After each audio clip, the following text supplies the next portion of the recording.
décortiquer ce que le Seigneur veut pour nous. Ceux qui sont avancés vont encore avancer. Ceux qui sont encore petits auront à atteindre aussi un certain niveau. C'est alors que nous allons trouver un moyen pour élever les serviteurs et servantes en les consacrant pour l'œuvre. Amen. Amen. Amen. Et depuis que nous avons commencé, là je crois que nous sommes à notre 6e école. Nous avons fini la 5e qui était là. La stabilité. Nous avons dit qu'il faut être stable. Tant qu'on n'est pas stable dans la vie chrétienne, on ne peut pas non plus avancer. C'est comme dans la vie de chaque jour. Autant qu'on n'est pas stable, on souffre trop.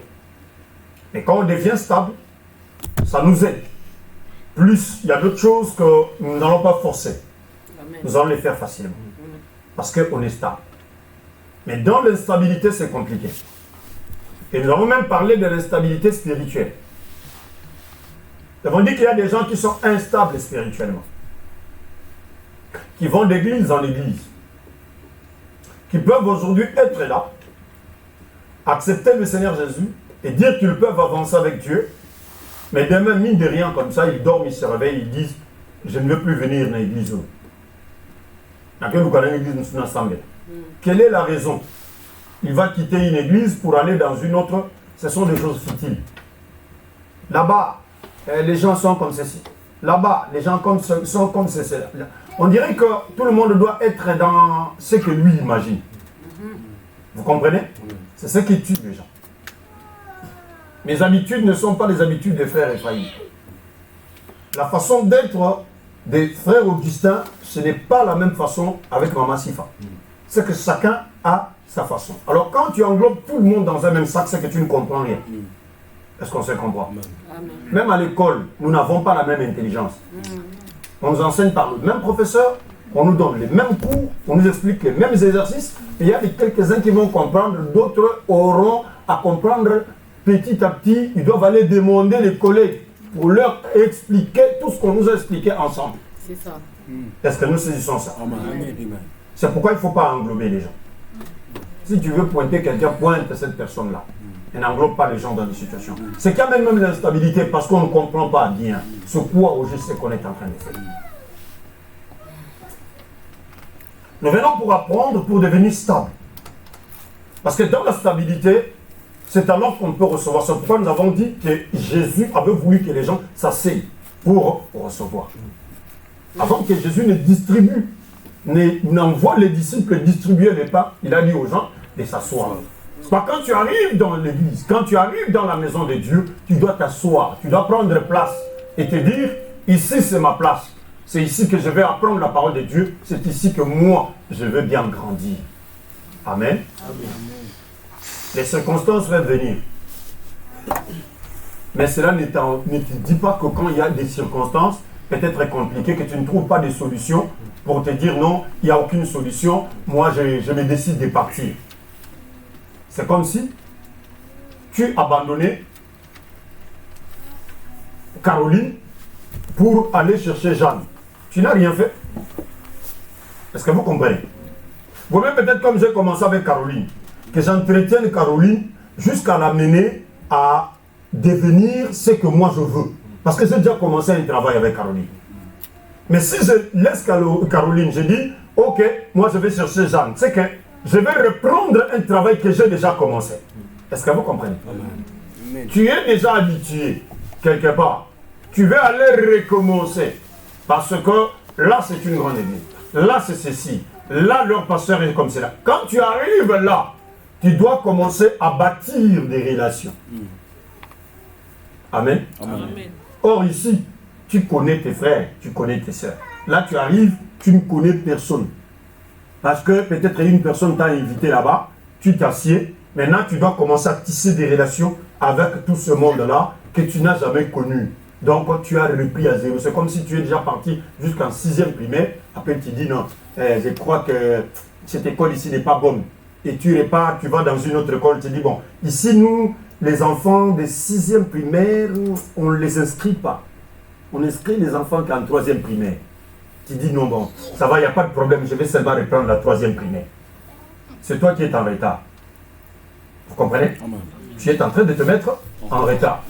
On verra un vieux qui a déjà de l'âge dans une classe de petits. Est-ce que nous comprenons ce que je suis en train de dire? Amen. Après la stabilité, nous entrons dans une autre école. Et cette école, c'est l'école de la maturité. Si tu es stable, tu dois devenir maintenant mature. La maturité dans le naturel, elle est claire. On commence par naître étant un enfant. On devient un ado ou un adolescent. Et plus tard, on devient adulte. C'est comme ça que ça marche. Amen. Amen. Tu ne peux pas brûler les étapes. Tu viens de naître. Par exemple, comme Ravi est là, il est né, ça ne fait pas très longtemps. Et directement, Ravi devient adulte. Non, ça ne peut pas se faire. C'est qu'il aura brûlé des étapes. Ben, comment il arrive à ça? On ne peut pas expliquer. En réalité, il est un enfant, il doit commencer par des petits jouets, par des petites voiturettes. Après, il va commencer la lecture. On doit lui apprendre les A, B, C, D. Et petit à petit, il commence à monter jusqu'à ce qu'il peut maintenant commencer à lire une phrase. Il a commencé par des images, dire lion, image qu'il voit. Mais après, il peut, même s'il n'y a pas l'image de lion, on écrit lion, il va lire lion. Vous comprenez? Et petit à petit, comme ça, il grandit. Il peut commencer à faire une dissertation. Vous lui dites tel sujet, il commence à disserter, il commence à expliquer les sujets jusqu'à ce qu'il remplit une page, 2 pages, 3 pages. C'est comme ça qu'il grandit et il devient un grand. Il y a le développement personnel du corps qui t'amène à l'adolescence. Et l'adolescence, c'est une zone de turbulence qui te prépare à la vie d'adulte et puis tu passes à l'âge adulte. Est-ce que nous comprenons? Ça, c'est dans le naturel. Mais nous venons de lire, vous et moi. C'est un peu de... Je sens, on dirait qu'il y a des échos. Si tous ces micros ici sont ouverts, essayez un peu de réduire le son, parce que là, je sens un certain écho. Mes excuses. Amen. Galates chapitre 4, verset 1 nous a dit ceci. Vous et moi. Or, je l'ai dit aussi longtemps que l'héritier est tout petit. Il ne diffère en rien d'un esclave, alors qu'il est le maître de tout. Il y a la version de la sœur qui a dit que aussi longtemps que l'héritier est un enfant. Ici on dit tout petit. Mais là on nous dit un enfant. Le tout petit c'est un enfant. Donc autant qu'un héritier est encore enfant, il ne diffère en rien d'un esclave. Malgré que possédant tout. Tu peux avoir un enfant, un jeune garçon, un petit qui vient de naître. Autant qu'il sera encore enfant, malgré qu'on dit de lui qu'il est l'héritier, il n'a pas encore atteint l'âge de la majorité. Cet enfant-là, il est comme un petit esclave. On peut l'envoyer faire ceci ou cela, parce qu'il ne connaît rien de ce qu'on appelle héritage, parce qu'il est encore un enfant. Quand on est enfant, malgré qu'on peut tout posséder, vous n'avez pas le droit d'entrer en possession de toutes ces choses-là. Amen. Amen. Vous n'avez pas le droit d'entrer en possession de toutes ces choses. Pourquoi? Parce que vous êtes encore enfant. Mais autant que vous devenez adulte, maintenant vous pouvez entrer en possession. Est-ce qu'il y a quelqu'un qui me saisit? Amen. À un enfant de 3 ans, de 4 ans, de 5 ans, on ne peut pas donner, même si on dit qu'il y a une royauté dans le pays. Le papa vient de mourir. On ne peut pas lui donner l'autorisation de devenir roi. Est-ce que vous comprenez? Amen. On peut dire, voilà le prince. Il est devenu roi à partir de ce jour. Mais ce n'est pas lui qui doit diriger. C'est ça. Il y a des adultes qui sont là, qui doivent prendre possession et la direction jusqu'à l'âge de la majorité. C'est alors qu'on dira, bon, là maintenant, il est devenu majeur, il peut prendre maintenant place comme roi. Malgré qu'on peut l'appeler le roi, mais il ne peut pas entrer en possession de cette royauté-là. Pourquoi? Parce que c'est un enfant. C'est comme ça aussi la Bible dit que autant que l'héritier est encore enfant, cet héritier-là ne diffère en rien d'un esclave. Pourquoi? Parce qu'étant enfant, on ne peut pas lui donner la possession de ce qui lui est réservé. Amen. Amen. Et l'apôtre Paul dira encore, dans 1 Corinthiens 13, verset 11, la Bible dit ceci.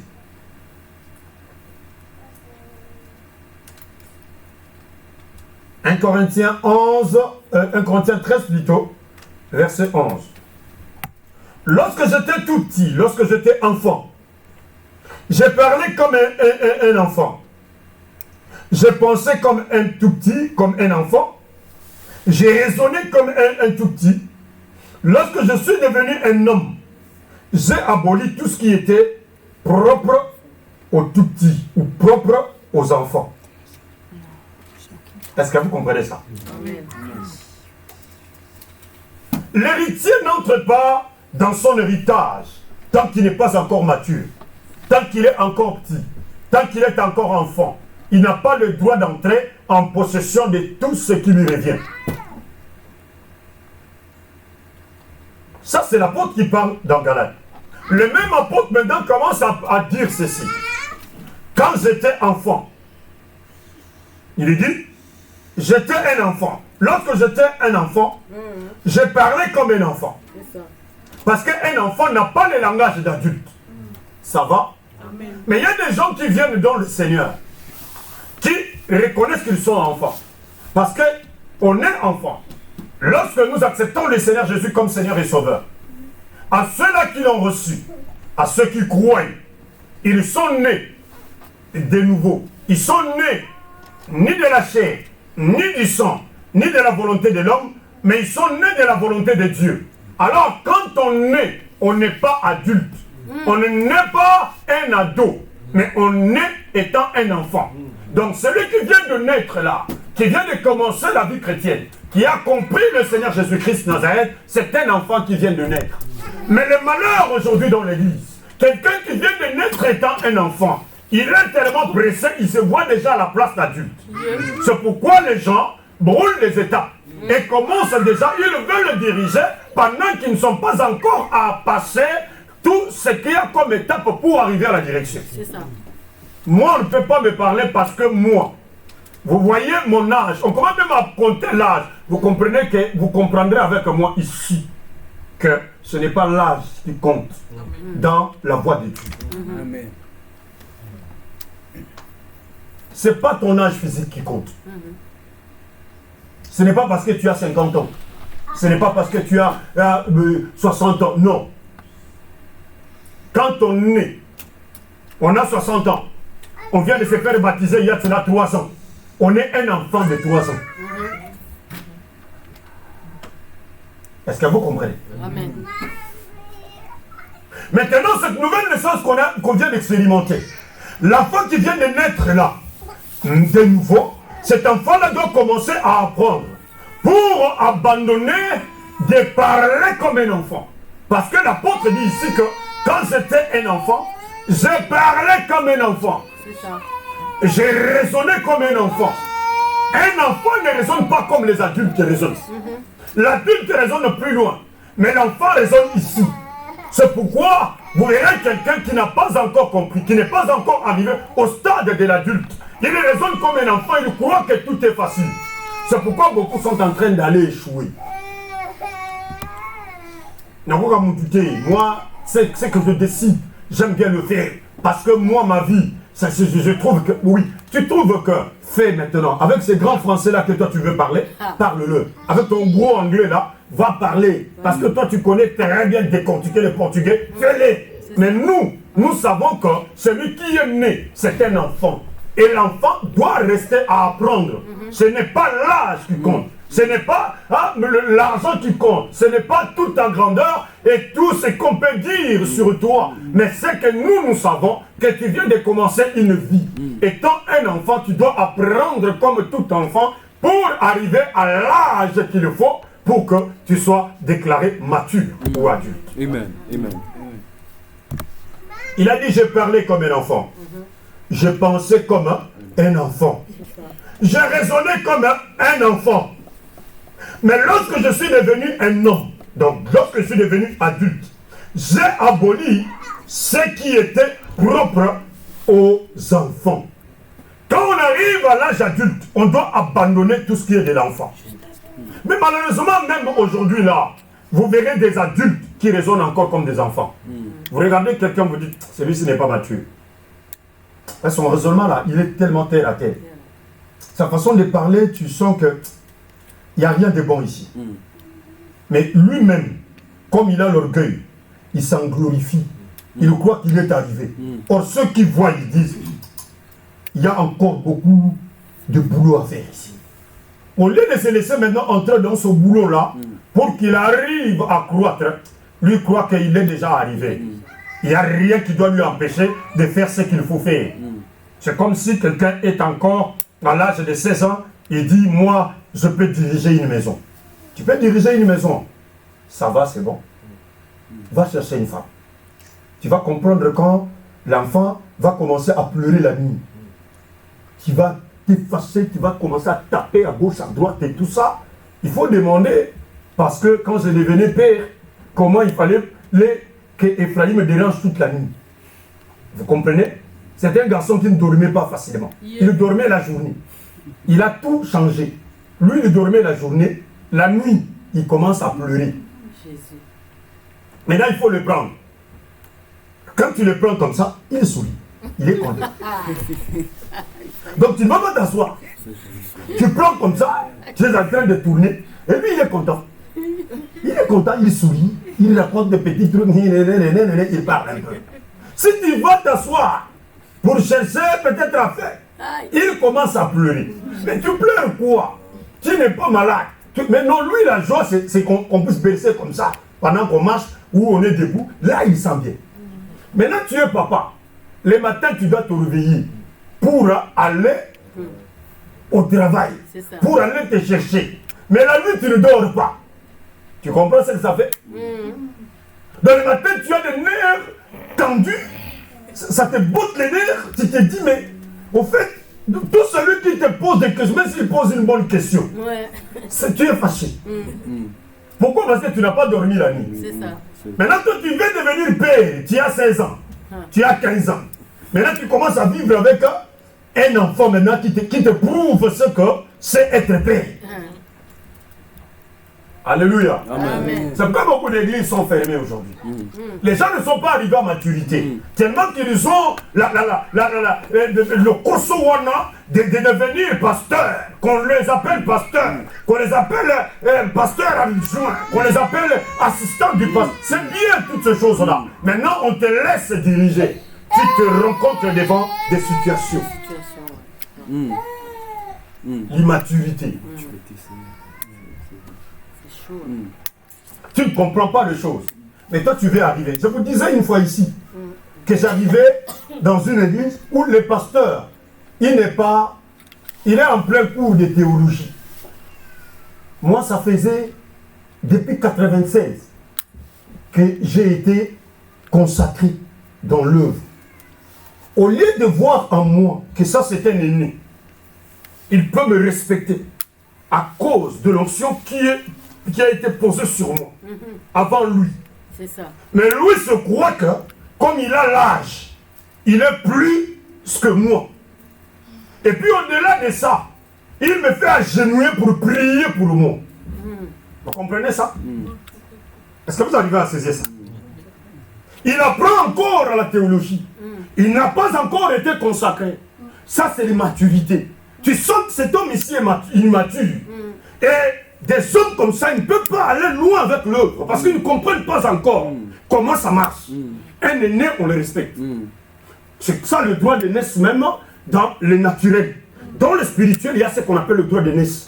Alors, à cette position-là, normalement, c'est moi qui dois le mettre à genoux pour prier pour lui. Parce que pour moi, c'est un enfant, c'est quelqu'un qui vient d'entrer dans le sacerdoce. D'ailleurs, il n'est même pas encore entré, mais lui, il me fait agenouiller pour prier pour moi. Évitant le scandale, je m'agenouille. C'est ça l'humilité. J'ai dit, c'est qu'il n'est pas encore enseigné, il n'a pas encore compris. Il veut prier, ça va qu'il prie. Je m'agenouille.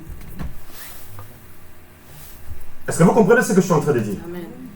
Autant qu'on est enseigné, autant qu'on grandit dans l'œuvre du Seigneur, on comprend ce qu'il faut. On comprend qui sommes-nous.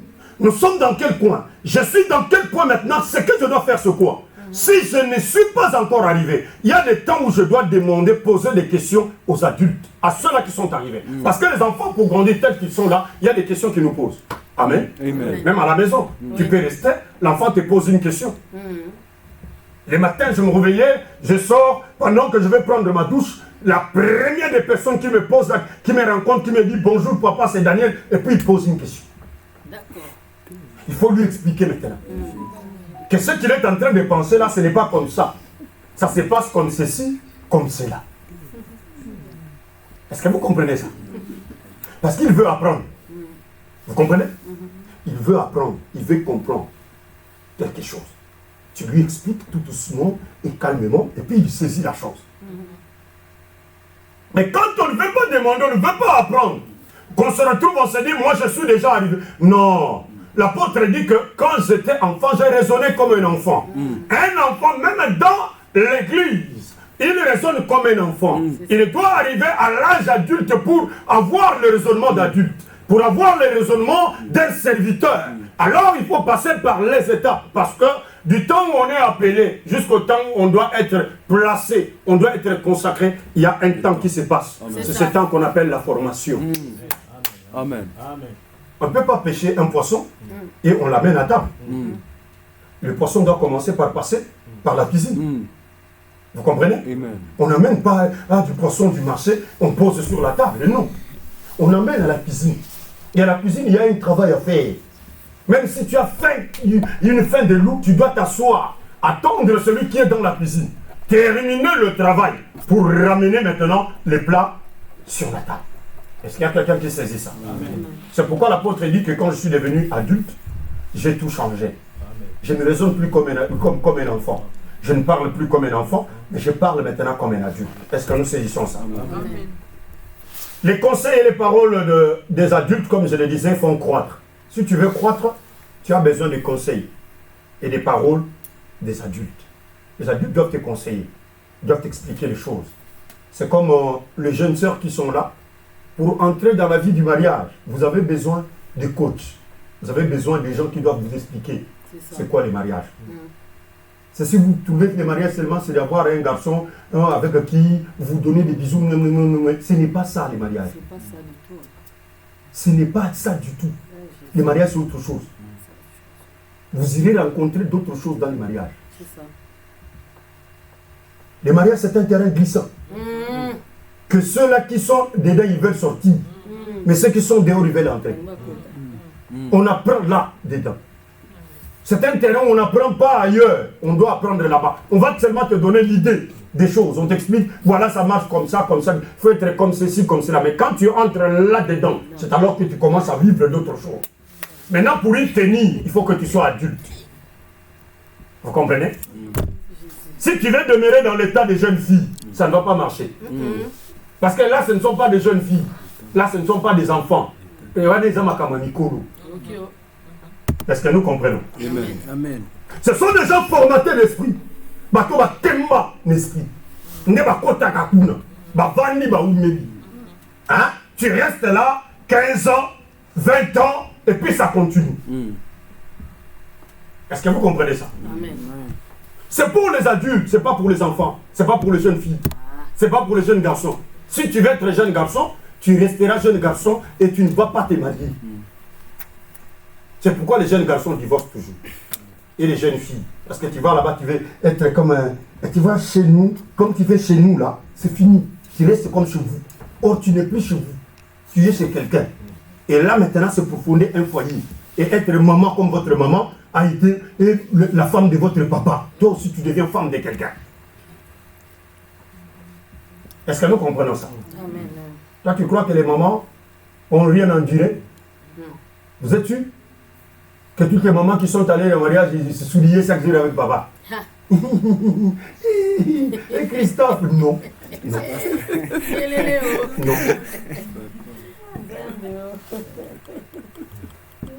Alléluia.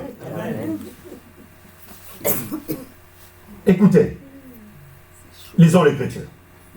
Luc chapitre 2, 46 à 52. J'ai dit que ici nous allons lire.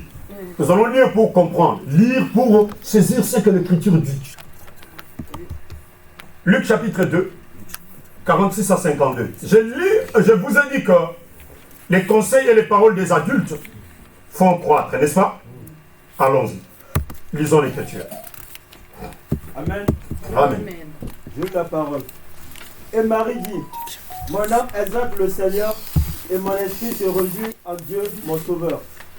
Parce qu'il a jeté les yeux sur la bassesse de sa servante. Car voici désormais toutes les générations me diront bien. Vous êtes sûr? Non, non, C'est non, pas non. ça, hein. C'est- Nous sommes dans Luc 2. Chapitre 2, verset 46. Luc chapitre 2, versets 46 à 52. C'est ça.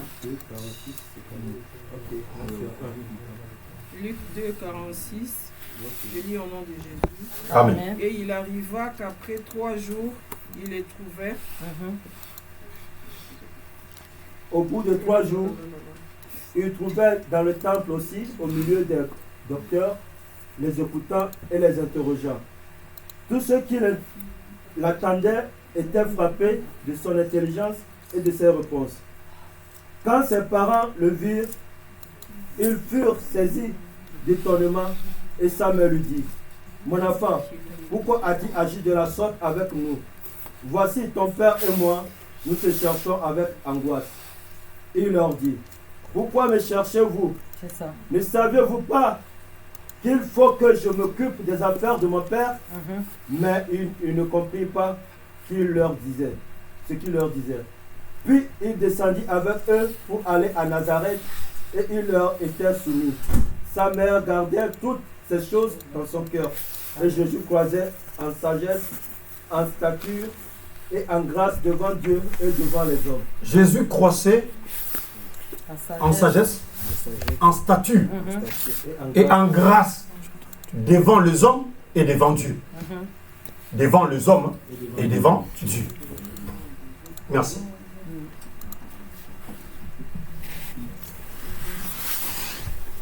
La Bible dit qu'au bout de 3 jours, il est trouvé dans le temple,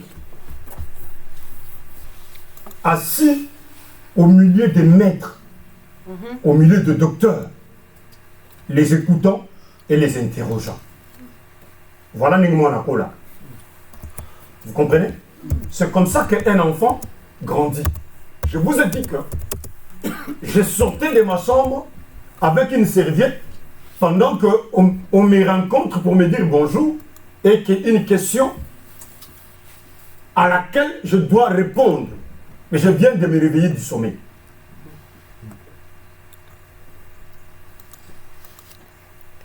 Les conseils des adultes font grandir les enfants. Amen. L'adulte, Oui. au milieu des enfants, est comme une viande que voit l'aigle pour picoler. Est-ce qu'on comprend ça? L'adulte, au milieu des enfants, doit être une personne importante parce que les enfants doivent venir poser des questions. Et ces questions-là doivent les aider. Des réponses doivent les aider à croître, à grandir, à comprendre la vie. Jésus, ici, a été retrouvé 3 jours après. Comment est-il arrivé que Jésus arrive là? Oui. Nous en parlerons très bientôt. La Bible dit que 3 jours après, Au bout de 3 jours, ils les trouvèrent dans le temple, assis au milieu des maîtres, au milieu des docteurs. Jésus.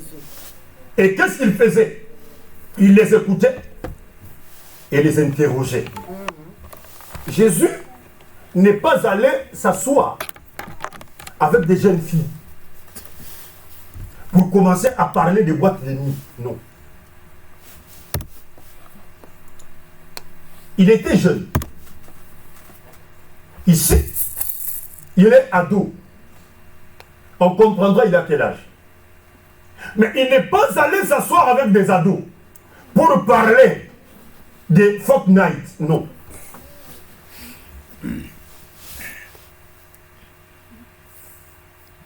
Il n'est pas allé s'asseoir avec les ados pour parler des dessins animés qui viennent de sortir. Non.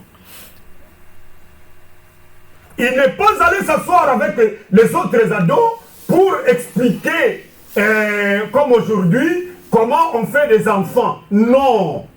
Jésus. Mais Jésus est assis au milieu des docteurs. C'est ça. Donc ce sont des papas, de vieux, des docteurs, des gens qui ont un niveau élevé que lui. Mais qu'est-ce qu'il fait au milieu de ces gens-là qui sont élevés plus que lui? Il est en train de les écouter. Tout d'abord, il les écoute. Et quand il écoute ce qu'ils disent, enfin, il ouvre la bouche et il pose la question. Est-ce que nous comprenons ça? C'est comme ça qu'on peut grandir. C'est comme ça qu'on arrive à la maturité. Si qu'on ne connaît pas, on ne garde pas des questions dans le cœur. On pose la question pour apprendre. Tu es une jeune dame, tu es un enfant, tu es encore en état de croissance. Tu ne comprends pas quelque chose. Pose la question, qu'on t'explique ce qu'il faut. Et puis quand on t'explique ce qu'il faut, prends-le et mets-le dans ton carquois parce que cela t'aidera. C'est pas aujourd'hui, demain. Amen. Est-ce que nous comprenons? Amen. C'est comme ça qu'on arrive à la maturité. On arrive à la maturité seulement que si on peut poser des questions et avoir des réponses.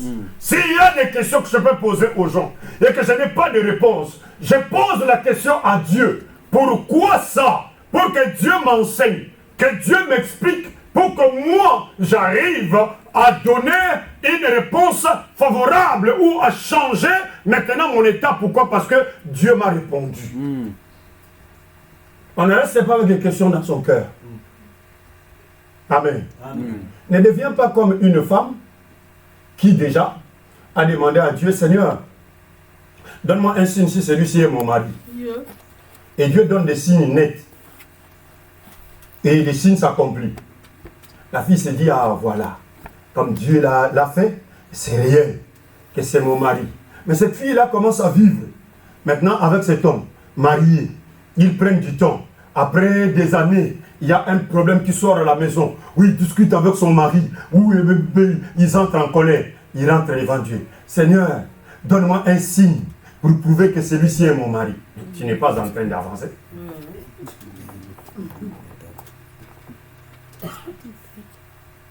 Alléluia. Amen. Mais les signes, tu avais déjà demandé, non? On t'avait répondu, non?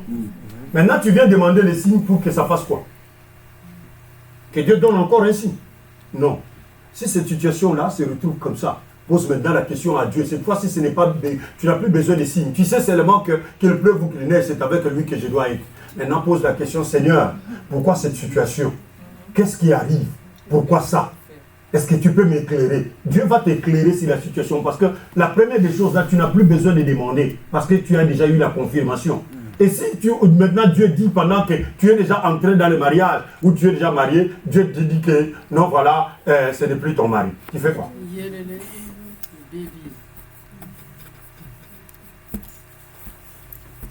Que tu divorces? Et le divorce, on ne le fait pas n'importe comment. Dans les Seigneurs, c'est compliqué. Vaut mieux ne pas te marier. Va non kinya. Mais quand tu entres dans les Seigneurs, c'est permis. Moi, je n'ai pas l'ordre d'ouvrir. Je n'ai pas reçu l'ordre. J'ai qu'un seul ordre de fermer. Parce que personne ne doit désigner ce que Dieu a émis. C'est tout. je déclare les paroles pour fermer. C'est là où le Seigneur ne me dit pas d'ouvrir. Il a dit, j'ai la clé de fermer et d'ouvrir, n'est-ce pas?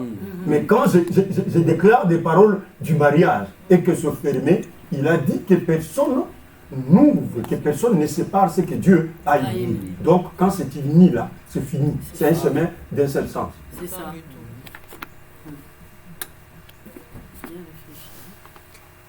Ah, il faut bien réfléchir. Ouais. Il faut bien réfléchir. Ah oui. Et comme le makala moto tout le monde.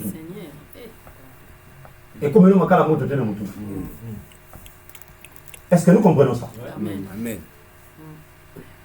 Écoutez ceci. La Bible dit ceci.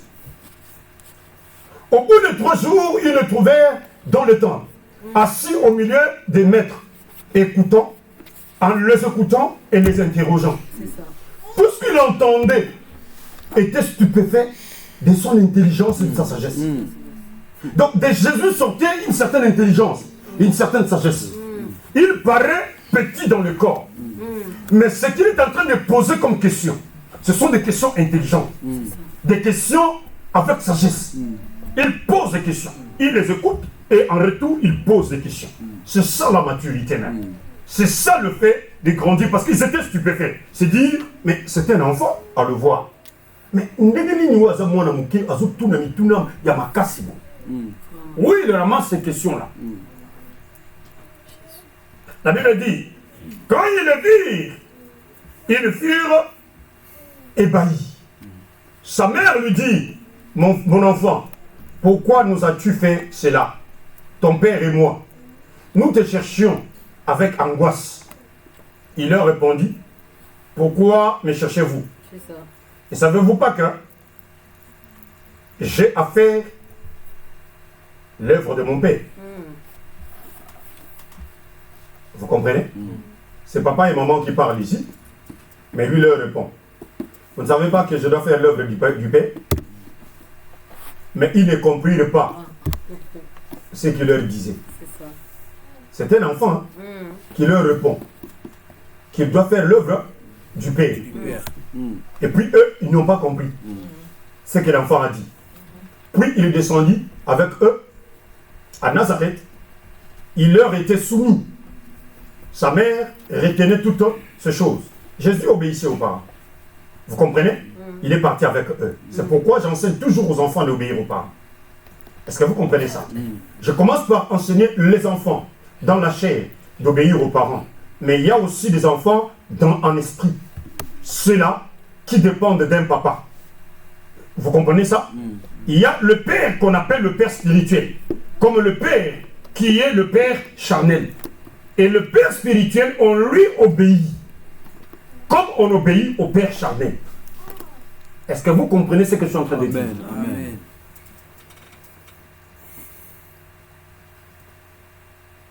On ira dans la spiritualité. Je crois que le temps, si Dieu nous en donne, nous aurons à expliquer des choses. Parce qu'aujourd'hui, il n'y a plus de respect pour les hommes de Dieu. Et Jésus progressait en sagesse, en stature et en grâce auprès de Dieu et des hommes. La stature, c'est le corps. Vous comprenez? Donc Jésus grandissait dans le corps. Mais il grandissait aussi en sagesse. Tout d'abord dans la sagesse. Et puis son corps grandissait. Il avait la sagesse. Et puis c'est là, on dit que c'était quoi? Même la grâce grandissait en Jésus. La grâce aussi a une vie dans une personne. Et cette grâce-là qui grandissait, c'était envers les hommes et envers Dieu. C'est une leçon qui va nous amener, peut-être, si le Seigneur fait grâce, 2 séances, 3 autres séances, pour en finir. Mais écoutez, je retourne au verset 41. Nous sommes dans le même chapitre, et nous prenons le verset 41. Prenez le verset 41, allez jusqu'au 45e. Chapitre 2, nous sommes dans Luc. Les parents de Jésus allaient chaque année à Jérusalem.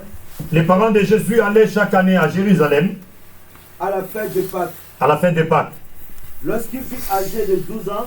Lorsqu'il fut âgé de 12 ans. Ils y montèrent. Ils y montèrent. selon la coutume de la fête. Selon la coutume de la fête. Puis, quand les jours furent écoulés, Quand les jours furent écoulés, et qu'ils s'en retournèrent, quand ils s'en retournèrent, l'enfant Jésus restait à Jérusalem. l'enfant Jésus resta à Jérusalem. Son père et sa mère Son père et sa mère ne s'en aperçurent pas. ne s'en aperçurent pas. Croyaient qu'ils étaient avec leurs compagnons de voyage. Croyant qu'il était avec leurs compagnons de voyage, Il fut une journée de chemin ils firent une journée de chemin et le cherchèrent parmi leurs parents et ils cherchèrent parmi leurs parents et leurs connaissances. et leurs connaissances. Mais, Mais, ne l'ayant pas trouvé, ne l'ayant pas trouvé, ils retournèrent à Jérusalem pour le chercher. ils retournèrent à Jérusalem en le cherchant. Merci. Parce que nous avons lu à partir de 45 et 46 46, ouais. la fois dernière, n'est-ce pas? Donc là, nous ne lisons que jusqu'au 45e. Prenons place. Jusqu'ici, Jésus n'a pas fait une promenade depuis qu'il est né. Ça va? Mais les parents montaient chaque Pâques. Ça va? Et la Pâques à voir, c'est dans ce période ici, de mars-avril. Ça va? Il quittait Nazareth pour aller à Jérusalem. Ils allaient fêter la Pâque. Et puis ils rentraient. Mais il s'avère que Jésus atteint ses 12 ans. C'est un adolescent. Ça va? C'est un ado. C'est l'âge du frère Emmanuel. Ça va? Il a 12 ans. Dans quelques jours, là, il aura 13 ans, n'est-ce pas? Oui. Ah, tu deviens vieux, hein? Il est né au mois de mars. Donc c'est non, pas la semaine prochaine. La semaine prochaine? Ouais. Là, la semaine qui va suivre. Il est né le 27 mars. Voilà. Donc, 12 ans, la Bible dit que c'est à l'âge de 12 ans, n'est-ce pas? Nous venons lire avec vous. Maintenant, il sort à l'âge de 12 ans, il va avec les parents. Ils arrivent à Jérusalem. C'est le temps de la fête. La fête de Pâques va se passer. Or, la Pâques, je vous ai déjà expliqué ce qu'est la Pâques, n'est-ce pas? Vous savez ce qu'il y a, ce qui s'est passé dans la Pâques. Vous savez la préfiguration de la Pâques. Ça va? C'est ce qui va même faire que Jésus lui-même va mourir au temps de cette fête-là. Pourquoi? Parce que déjà, il était préfiguré dans l'Ancien Testament. Quand ils doivent sortir de l'Égypte, il devait immoler la Pâque. Ça va? Amen. Et lui-même étant déjà l'animal qui doit être immolé pour nous, alors il devait mourir dans le même temps. Mais ici, il n'est pas encore mort, il a 12 ans. Il arrive avec les parents à Jérusalem. Ils sont là. La fête se passe. Et puis, on dit que la fête est finie. Maintenant, quand on dit que lorsqu'il eut 12 ans, ils montèrent selon la coutume de la fête. Oui, quand les jours furent achevés, qu'ils retournèrent, l'enfant Jésus est resté. C'est ça. Vous comprenez? Ils sont arrivés ensemble. Papa, maman et le jeune homme qui avait 12 ans. Ils arrivent là-bas, la fête, papa, la fête est finie. Maintenant, papa et maman, ils ont oublié leur enfant. Ils sont rentrés. Ils sont en train de partir tout doucement là, en train de raconter. Et puis, après, ils arrivent, ils cherchent. Le jeune homme n'est pas là. Mais comment? Il est où? Ils ont posé des questions aux autres compagnons de voyage, aux amis, à d'autres membres de famille. Non, nous ne l'avons pas vu. Vous ne l'avez pas vu, hein? C'est vrai, à ce que moi on a dit. Il faut que nous nous. Donc, ils sont retournés. Chemin faisant, en train de poser des questions. L'enfant est où? L'enfant est où? L'enfant est où? Et puis ils arrivent à Jérusalem. C'est alors qu'ils vont le trouver au temple, assis. au milieu des vieux. Au lieu de partir avec les jeunes gens de son âge, au lieu d'aller passer leur temps ensemble, lui, il reste avec le vieux. Celui qui doit arriver à la maturité doit quitter le niveau de la bassesse. Est-ce que vous comprenez ça? Amen. Amen. Pour devenir mature, tu dois quitter le niveau bas pour monter à un certain niveau avec certains gens de caractère, des gens qui sont déjà arrivés à un certain niveau pour que eux te communiquent ce qu'ils ont et que toi, tu arrives au même niveau qu'eux. Parce que celui qui peut remonter le niveau d'une personne, c'est la personne qui connaît déjà. Ça va? Si le professeur ne connaît pas, il ne va pas t'enseigner ce qu'il ne te connaît pas. Il ne donne, il t'aide seulement à comprendre que ce que lui connaît. Donc le professeur l'a appris avant toi. Or, s'il a appris avant toi ce qu'il a vécu. Voilà. Alléluia. Amen. C'est qu'il a vécu. Ceux-là qui parlent lingala disent ceci. Bakola kasoko vanila nikuru. Est-ce que vous comprenez? Si tu arrives à quitter le niveau bas et que tu montes à un certain niveau avec des gens élevés, alors là, tu seras aussi élevé. Comprenez même ceux-là qui sont des petits. Mais il n'a pas beaucoup. Il n'a pas d'argent. Mais il y a un vieux qui le coach. Souvent, dans le monde, il y a des jeunes gens. Il est attaché à une personne qui est boss. Et puis, lui, on l'appelle petit à confiance. Tu comprends? Ce petit-là de confiance a beaucoup d'estime. Pourquoi? Parce qu'il est à côté des vieux. Il est à côté des gens qui ont des moyens.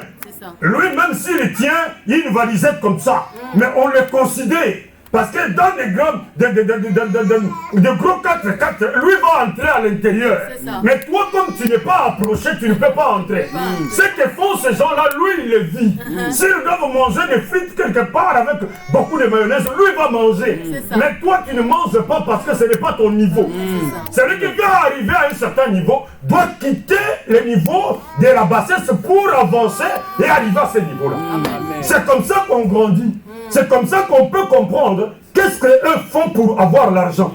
Hier, j'étais petit de confiance, avec un petit sac que j'ai amené. Mais après, je comprends que le vieux, pour arriver à avoir ceci, ils ont tel business, tel autre business, ils font ça. Si je reste avec le vieux, et si je peux leur dire, vieux, trouve-moi ne plus que 500, et que le vieux peut sortir le 500, je peux aussi faire le business et devenir comme lui. Alléluia. Amen. Amen. Amen. Celui qui te transmet la chose, Jésus. c'est la personne qui est élevée. C'est pourquoi Dieu ne parle pas à n'importe qui pour transmettre la bénédiction. Il dit à Moïse, voici comment tu béniras mon peuple. Wow. C'est Amen. ça. Amen. Est-ce qu'il y a un saint qui comprend ça? Amen. Jésus a 12 ans. Il a 12 ans. C'était l'adolescent. Mais à 12 ans, il est au milieu de vieux. Il pose des questions et il les écoute parler. Et lui aussi il reçoit de vieux. Mais pourquoi seulement c'est à l'âge de 12 ans? 12. Le chiffre est 12. Pourquoi pas à 13 ans? Ou à 14 ans? Parce que c'est Jésus dont je suis en train de parler ici. Il est la préfiguration de l'aigle royal. C'est Jésus qu'on appelle roi des rois et seigneur des seigneurs. C'est que Jésus est de la royauté. Vous comprenez? Si Jésus est de la royauté, c'est que le chiffre 12 a une importance ici. Parce qu'en réalité, l'aigle ne peut devenir ado qu'à l'âge de 12 semaines. Amen.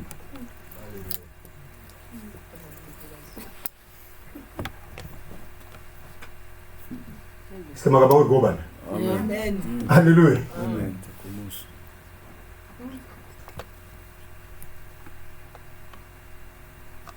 L'aigle ne pond que 4 œufs au maximum. 4 maximum. Si il n'en a pas trop, ça peut être que 2. Ça va? C'est pas comme la poule qui arrive à 12, à 15, à 20. Non. Et puis il s'assied, d'autres non. Mais l'aigle en a 2. Maximum, il a 4. Et quand il donne naissance au petit, le petit, ce n'est pas l'aigle qui va donner un coup sur l'œuf pour que le petit sorte. Le petit lui-même, à l'intérieur, comme il y a une vie, il doit faire un effort de frapper fort sur la coquille. Il doit faire un effort de frapper sur la coquille, lui-même à l'intérieur, parce qu'il sent qu'il y a une vie. Et le temps est arrivé, parce qu'il a été couvert pendant 32 à 45 jours. Maintenant, il se sent arrivé à l'âge. Il doit lui-même faire l'effort de frapper fort sur l'œuf pour sortir. Et pendant 2 jours, il doit se battre pour ça. Il s'apitoie pour laisser la coquille et sortir comme un petit. Mais quand il est né avec des duvets. Il est tout blanc. Or, à l'extérieur, nous ne voyons pas des aigles blancs. Ça va? Parce que ce plumage-là doit changer. Après un certain moment de vie, le plumage doit changer. Mais quand il arrive à l'âge de 12 semaines, 12 semaines c'est exactement 3 mois. Ça va? Parce que le mois à 4 semaines, n'est-ce pas? 4 fois 3 ça fait 12, n'est-ce pas? C'est pourquoi quand il disparaît là, on doit le retrouver après 3 jours.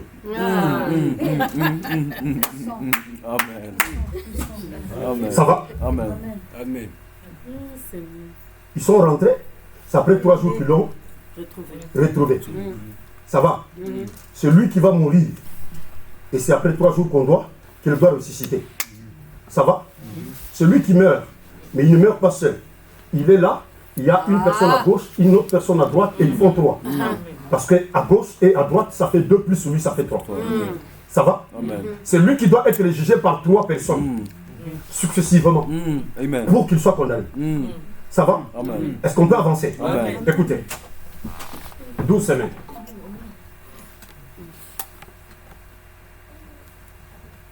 Maintenant, le petit sort.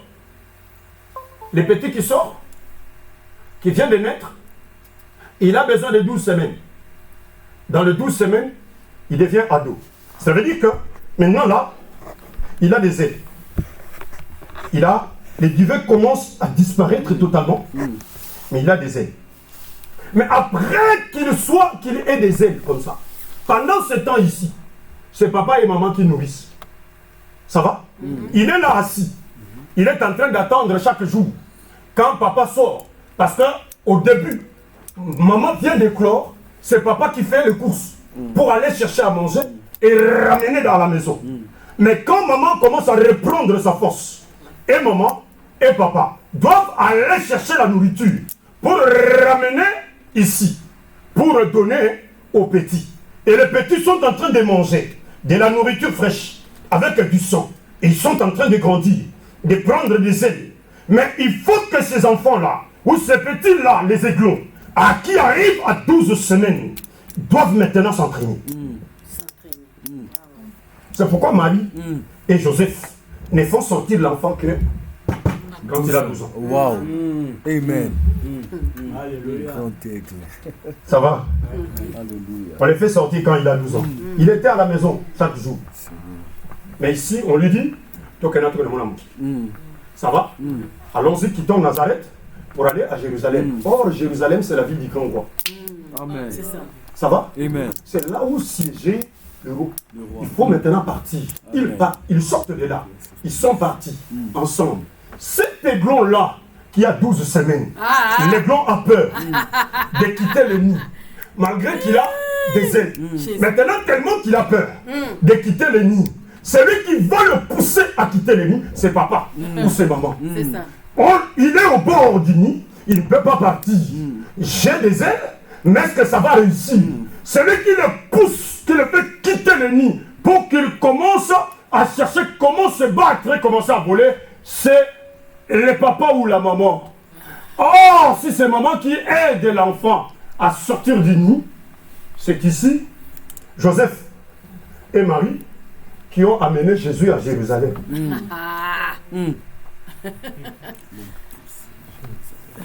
Ça va? Il n'est pas parti seul.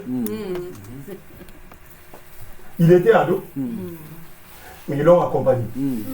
C'est pourquoi l'aigle fait quoi? Quand le petit vient de trouver, il vient déjà d'avoir ses 12 semaines, il veut lui dire, toi aussi tu dois apprendre à voler.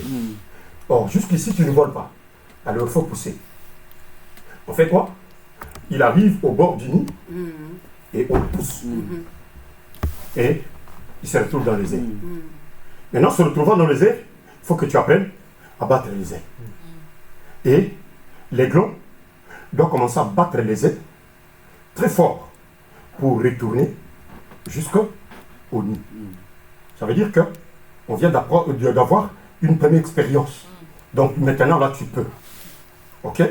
Comme tu peux quitter de temps en temps la maison pour aller sauter sur les autres branches ici, à gauche, à droite, et tu rentres là-bas. Mais on sait déjà que tu as la capacité de battre, d'aller et de pouvoir retourner. Et comme tu as la capacité de battre, d'aller battre tes ailes et de retourner, donc tu as déjà une certaine force. Et tu peux commencer à le faire de temps en temps. Jusqu'au point où tu te sens maintenant capable de voler. Maintenant, on te permet maintenant de quitter. Là, on ne te nourrit plus. Tu n'as plus besoin de la nourriture, mais tu es devenu adulte. Tu as la capacité maintenant de faire les choses. C'est ce qui se passe quand on devient chrétien. On est dans la maison. On doit apprendre. On doit nous donner la nourriture de l'heure. On doit nous donner la viande qui saigne encore, qui est la parole du Seigneur, qui est l'écriture. On apprend l'écriture. On est en train de grandir. Mais il arrivera un certain moment, on doit nous entraîner et voir de quoi nous sommes capables. Est-ce que nous pouvons aussi faire les choses mieux? Est-ce qu'on peut aussi faire les choses comme il le faut? Mais si on saute que ça ne marche pas, il y a une procédure à suivre. Qu'est-ce que l'aigle fait? L'aigle regarde l'enfant qui est sorti du nid, qu'on a laissé dans les airs. Maintenant, l'enfant qui sort du nid, si l'enfant peut battre les ailes et retourner, c'est facile. On l'a fait sortir, mais on ne l'a pas laissé. On les guette. On est en train de regarder ce qui est en train de se passer. Si on sent que il n'est pas fort, il a essayé, mais il me semble qu'il ne monte pas. Il ne peut pas prendre juste son équilibre. Donc il est en train de tomber. Qu'est-ce que l'aigle fait? L'aigle a 3 vitesses. Sa première vitesse, c'est 50 km à l'heure. Comme vous voyez le véhicule partir à 50 km à l'heure, l'aigle, dans l'état normal, il fait 50 km à l'heure. Mais si l'aigle sent qu'il y a une position et qu'il doit réellement voler, il va jusqu'à 130 km à l'heure. C'est comme si tu es en train de rouler dans l'autoroute. Est-ce que vous comprenez? Ça, c'est la deuxième vitesse pour l'aigle. Mais l'aigle a une troisième vitesse. Sauf quand le chiffre 3 est en train de revenir ici. Sa troisième vitesse, c'est 320 km à l'heure. Ça veut dire que c'est le TGV. Vous voyez comment le TGV, quand vous restez, le TGV passe, vous regardez, c'est déjà arrivé là-bas. C'est ça la vitesse de l'aigle quand il est en train de piquer. Qu'est-ce qu'on appelle piquer? L'aigle qui regarde le petit est en train de descendre. Et que le petit ne peut pas. Comme lui pèse plus que le petit. Parce que quand il fait ça, ses ailes vont jusqu'à la grandeur de son ventre. Et les ailes font jusqu'à 3,40 m. Vous voyez la grandeur? Donc c'est un oiseau, l'aigle royal, c'est un oiseau qui est gros. Maintenant, qu'est-ce qu'il fait? Avec tout son poids, il ferme les ailes. Il met son bec en bas. Et il descend à grande vitesse. Pendant qu'il descend cette vitesse de 220 km, il doit dépasser le petit par rapport à la pesanteur. Ce qui ne pèse pas trop ne descend pas trop vite. Or, ce qui pèse trop descend directement. Et lui dépasse les petits. Pendant qu'il dépassera les petits, c'est alors qu'il va ouvrir les ailes. Pour que les petits tombent sur l'aile et ramènent les petits là où il est. Alléluia.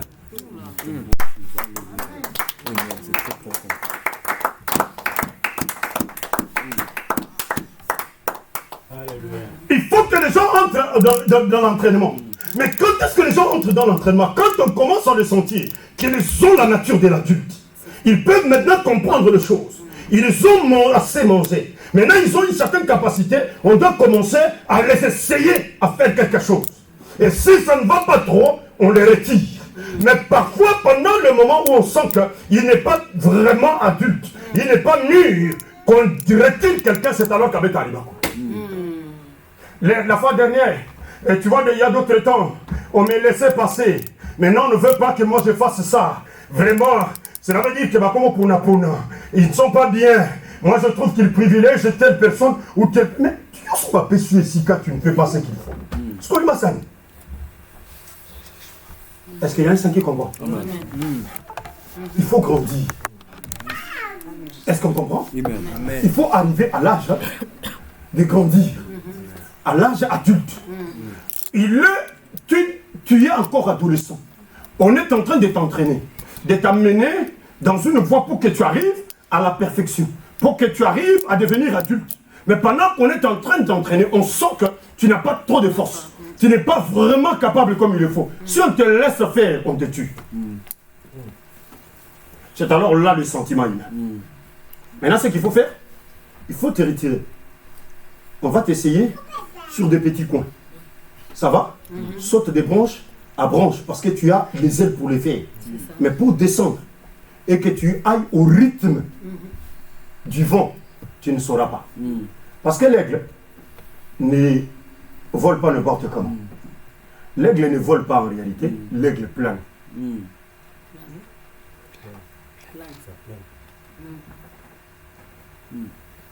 L'aigle ne vole pas, l'aigle plane. L'aigle plane au rythme du vent. Là où le vent amène, l'aigle se laisse amener. Ça va? Est-ce que ça va? L'aigle se laisse amener par le rythme du vent. Et ça plane. Vous comprenez? Pendant que ça plane, c'est au rythme du vent.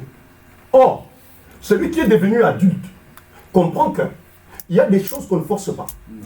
Il y a des choses où c'est l'esprit qui t'amène lui-même. C'est l'esprit qui te dirige comme il le faut. Mais toi, tu n'es pas encore, tu n'as pas encore saisi. Tu n'es pas encore arrivé à cet âge-là de comprendre que l'esprit peut t'amener dans le mouvement comme il le faut. Et toi, tu veux faire maintenant tes efforts à toi. C'est là où ça casse. Est-ce qu'il y a une femme qui grandit ici? Amen. Alléluia. Amen. Et est-ce qu'il y a un homme qui grandit? Amen. Il y a quelqu'un qui comprend quelque chose? Amen. Laisse-toi aller par le rythme du vent. C'est ça. Ne force rien. Vas-y. Regarde comment la situation est en train de partir. Le maître s'est amené, il sait où il t'amène. Vas-y dans ce rythme-là. Lui seul est en train de surveiller. Parce que quelque part, si l'aigle est en train de prendre son envol, je parlais de l'aiglon, je vais retourner là-dedans encore. Comme c'est cet homme qui est en train de comprendre comment les choses doivent être faites. Écoutez, quand il y a le vent, l'aigle plane. Mais je sais en tout et pour tout. Il y a quelqu'un qui essaye toujours et qui provoque l'aigle. Dans tout ce que nous connaissons, il est le roi de tous les oiseaux. Je ne parlerai pas de ses yeux. Parce que s'il faut parler de ses yeux, je suis en train de parler de l'aiglon, qui est le Seigneur, Jésus. Il est né aiglon, il est devenu aigle. Ça va? Parce que sur la terre, Jésus devrait attendre 30 ans pour se mettre au service. Il disparaît entre l'âge de 12 ans et 30.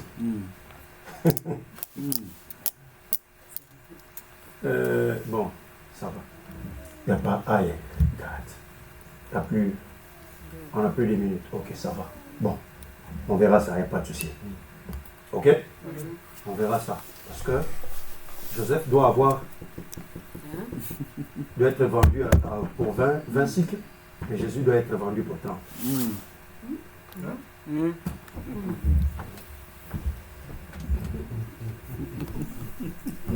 Alléluia. On a vendu Joseph à 20 cycles d'argent. Parce que c'est l'Ancien Testament. Celui qui devenait lévite, celui qui devrait aller au service, il devrait avoir 20 ans. Ça va? Les sacrificateurs, les lévites, là-bas, ils commençaient à 20 ans pour entrer dans le sacerdoce. Mais quand arrive notre maître, il est entré au temps où les Romains ont envahi Israël. Ça va? Ils considéraient l'adulte, non pas à 20 ans comme l'Éternel considérait, il considérait l'adulte à 30 ans. C'est pourquoi Jésus entre en scène comme adulte à 30 ans. Mais comme il est l'homme du chiffre 3, il y a déjà le 30 qui Les symbolise 30 3 déjà, déjà oui. là-bas. Mhm. Il doit faire 3 ans de service. Amen. C'est à 33 3 ans ans. que Jésus donc Ah! Alléluia.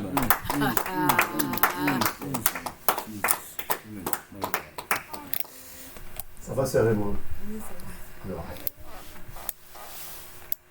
ici, j'ai dit que cet aiglon-là doit maintenant suivre les rythmes du vent. Du vent. C'est pourquoi quand on lui pose la question, pourquoi nous as-tu fait ça? Fils, pourquoi tu nous as fait ça? La réponse est simple. Ne savez-vous pas que je dois faire l'œuvre C'est mon père. de mon Père? L'œuvre du Père, c'est l'esprit qui envoie faire. Or, quand l'esprit envoie faire, ça peut être contraire aux décisions des hommes. C'est ça. Comment? Amen.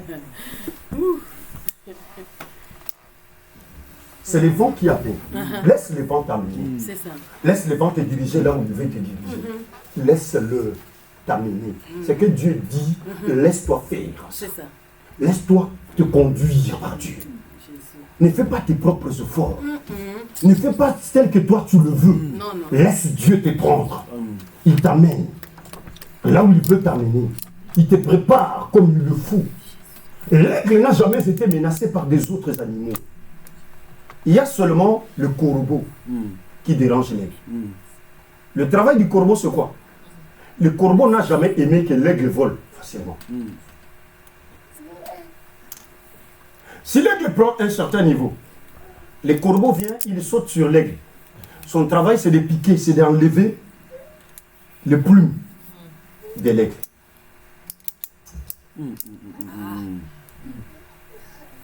Bon. On aura le temps d'y entrer, hein?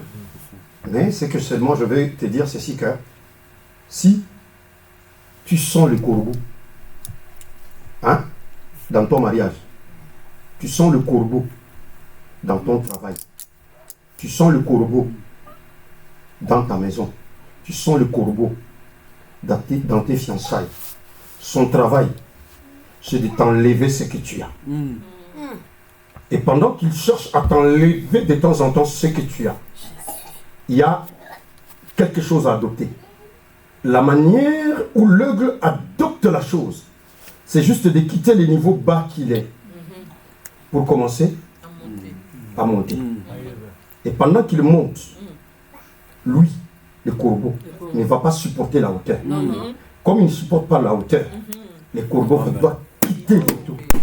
C'est pourquoi quand tu sens ça, quand tu sens tout ce que je viens de dire là, ce que tu as fait, ce n'est pas de commencer à pleurer, ce n'est pas de commencer à parler. Monte seulement, change de niveau, commence à monter, pendant que tu monteras, il tombera lui-même. Car la Bible est résister au diable, et il fera nos devoirs. Lèvons-nous, lèvons-nous, on n'a pas assez de râle.